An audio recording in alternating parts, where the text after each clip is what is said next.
Continuation of Chapter 1, Early Memories. Dad used to buy us lots of chocolates with hazelnuts from Germany. The ones that used to be sold in Poland only in shops called dukates, where instead of Polish zloty, currency, which actually means gold, American dollars were accepted.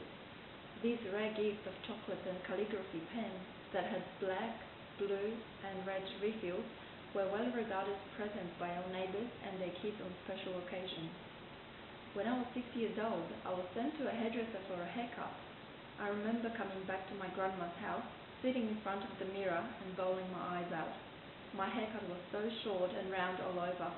Maybe it was from that moment on that I found a subconscious preference or even need for keeping my hair long. Another thing I didn't like at that time was this fur jacket that seems to have just appeared in my closet out of nowhere. I have no idea where it came from. It had a mixture of colors, which made it look like a drowned brown and grey cat. This ugly coat, however, did have one tiny spot I liked, just under the collar. The part was pure white. I don't remember being fussy as a child, except when it came to wearing this jacket. I refused, and my dad smacked me, so I am guessing it was from him. Warm clothes in Poland make me think of many things. One is kulik, a Polish word for attaching toboggans onto a car and other toboggans onto toboggans when the road is full of snow. Sitting on the very end one was the scariest and most fun. As the car turned, the end toboggan would usually flip. The speed of the car was not too fast, but the younger kids would scream in joy. I'm sure if there was snow in the part of Australia where we live, we couldn't get away with that kind of entertainment here, especially these days. But I do have fond memories of this ride behind the car. Another thing Polish winter makes me think of is calorifery, indoor heating somewhat different to Australian. The heaters were against the wall and were about the height of a desk. We used to hang wet socks, gloves and beanies after kulik. Yet another memory that winter brings me is when I was walking with my dad towards school, which was a half-hour walk away. We stopped at the railway crossing. Probably trains transporting goods were going to be passing by. I'm not sure if Dad asked me or if I volunteered the information that my nose was cold, but then my dad rubbed my nose for me to warm it up. I have always warmly remembered this sign of parental love. Of course, many of my fond memories often go back to food. We have 10,000 taste buds in our mouth. Surprisingly enough, bitter cells are the most sensitive, and sweet and salty the least.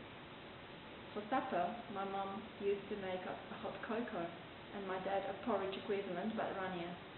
Sometimes we used to have neighbours' kids over for supper.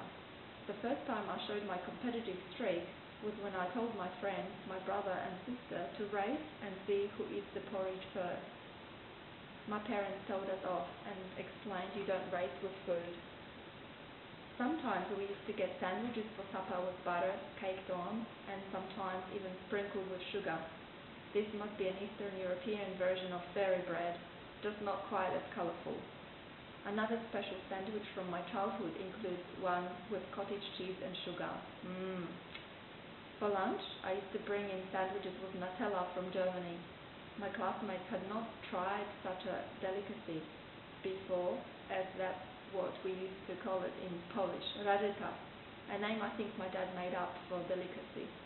I used to swap these sandwiches with my very willing friend from time to time, whenever I offered actually. One of my uncles lived still with my grandma while I was growing up, even though he was an adult. We used to go to their garden with him and pick cherries.